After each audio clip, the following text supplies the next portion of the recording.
இந்த போதைப் பொருளை தவிர பொதுவாக அறியப்பட்ட வியாபாரம் ஜேஎஸ்எம் குரூப் ஆஃப் கம்பெனிஸ்னு வச்சுருந்தார். அந்த ஜேஎஸ்எம் இதில் வந்து அவர் வந்து ஒரு ஹோட்டல் புரசவாக்கத்தில் ஒரு அசைவ ஹோட்டல், அது யாரோட சேர்ந்து நடத்துகிறாரு? இயக்குனர், சினிமா திரைப்பட இயக்குனர் அமீர்.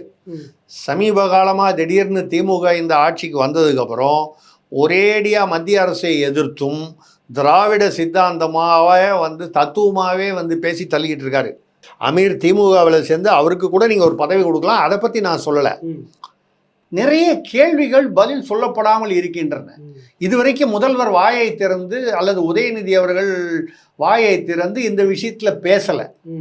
அவரை வந்து வழக்கமாக வந்து இந்த மாதிரி ஏதாவது செந்தில் பாலாஜியே இன்னும் தற்காலிக நீக்கம் கூட பண்ணல கட்சியிலிருந்து, பொன்முடியை பண்ணல. அதே கீழக்கரை, அதே போதை கடத்தல், அது 360 கோடி, இது 2000 கோடி.